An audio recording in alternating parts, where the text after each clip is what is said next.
Hey guys, it's Elle. So I mentioned in my last video that I was gonna be doing a color correcting, or I asked you guys if you wanted me to do a color correcting video, and you guys said, yes, please show us how to cover up our pigmentation.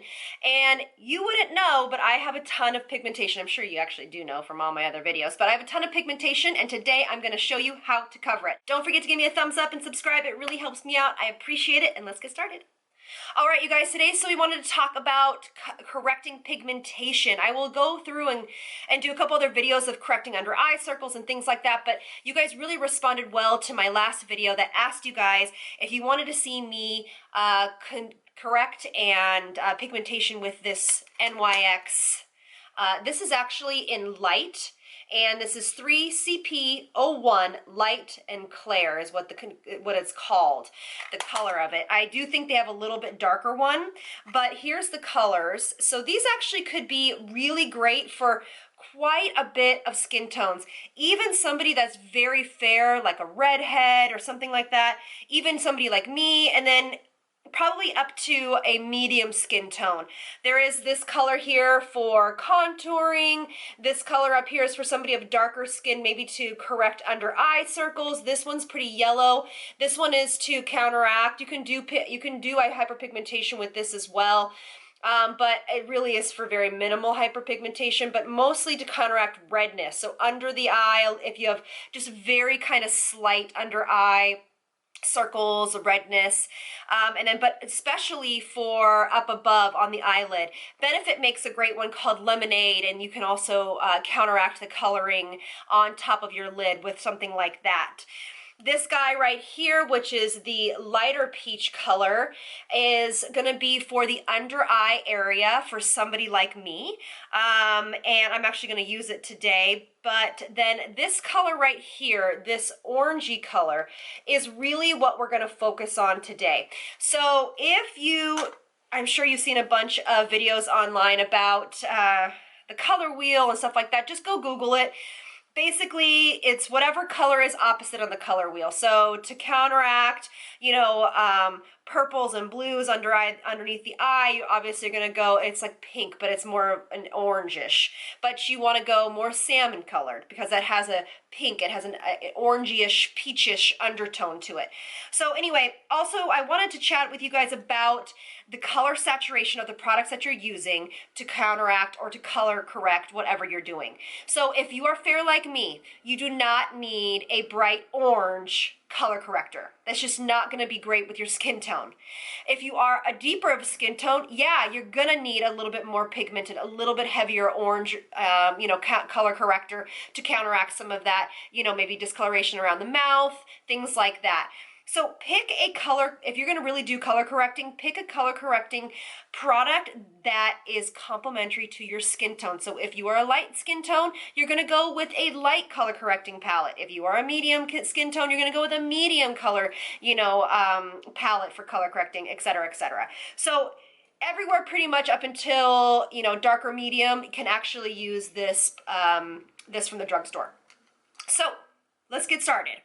I am going to use this orange shade, like I said. I'm also going to get in real close for you guys for a second. I really hope that you guys can see my discoloration and my pigmentation all over here. Also, if you guys follow me on Instagram, I will take a picture of this close-up before and after so you can really see. Like, this one is brand spanking new. I'm like, what is that? Age spot? Boo. But then I have hyperpigmentation all over here. They're just literally sunspots all over my face.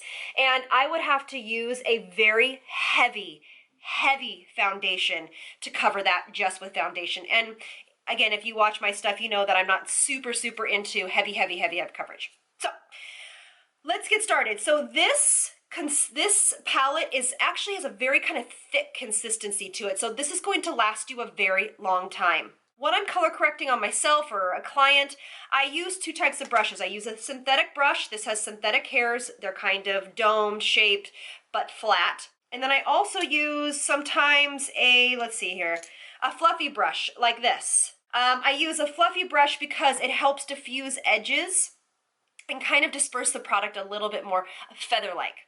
So I'm going to take my synthetic brush, I am going to dip just a little bit in this orange color right here. And a little bit of this product goes a very long way. So that's also super important color correcting. Do a little bit, kind of tap it out, blend it out, see where you're left with, then do it again. When you're color correcting, you don't want to just slap this all over the face. Oh, that's nice. Add that to the color in my hair. So I'm going to, you don't want to take your color correcting and just slap it all over your face. You want to almost do pinpointing. So these really bother me, these guys right up here. So I'm going to pack it on just like this. And whenever you're color correcting, you want to make sure that you are doing this in tapping motions. You don't want to spread. And then I am going to just gently tap this in with my finger. This product does need the warmth of your finger to kind of disperse it. I feel like it's a little thick and needs a little bit of warmth. You even could warm it up on the back of your hand first. You know, put a little bit on the back of your hand here and warm it up, and that'll work too. So when you're doing this, you want to make sure that you don't apply too much product. But do you see how I'm going in and I'm just adding a little bit and then tapping it in, adding a little bit more and then tapping it in, and I kind of leave it just like this. So at the end, you're gonna have spots kind of all over your face. And what I do is I take my fluffy brush and I kind of diffuse the edges, but I'm very careful not to touch the center section that really has the majority of the product. And you really want this to be, say, 90% gone, because you are going to put foundation over this and it is going to take care of the rest that did not kind of cover up. But you also don't want to pack on so much product onto these that you can see it under your foundation.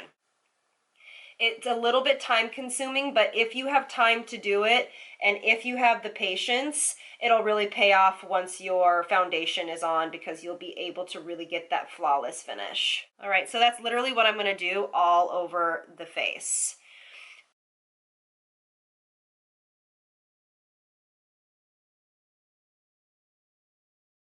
And then you see all of this redness right here. I'll just do a little bonus. I'm just going to wipe my brush off and use a little bit of the yellow in this palette and just kind of go over this a little bit. And you can actually use this yellow for a little bit of highlight if you want to, but only if you're fair. This product in this certain color palette is quite light, so only if you're fair you can kind of use that product to highlight. All right, so that's basically how I would color correct this side. I'm going to go in with the other side.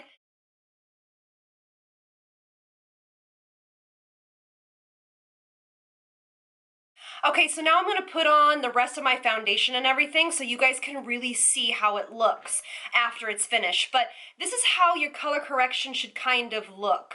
And I like to let it sit on the skin for a minute to kind of just really warm up and work into the skin. Now, normally you would use, well, you would prefer to use a liquid foundation over this because you don't really want to put anything like a stick product on like this, straight from the tube, because you don't want to move anything underneath it.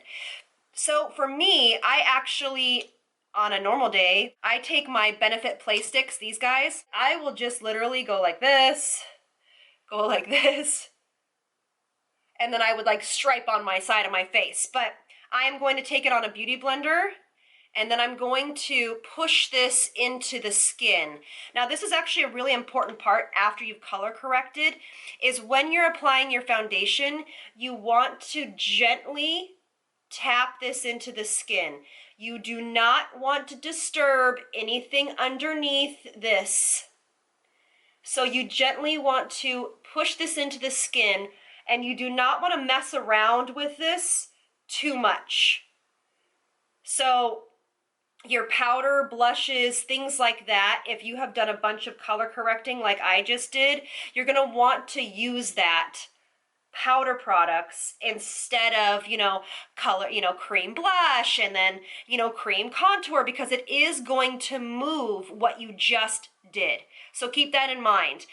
For example, after I apply my foundation, I am going to set this right away and you will see. because I want to set this so it does not move. So look at the difference though between this side. If you can see actually some of my other tutorials where I have it color corrected, you just don't get this kind of coverage and this flawless of a finish without going in and taking the extra time to color correct. All right, so I'm going to finish up and then we'll get back at the very end and wrap everything up.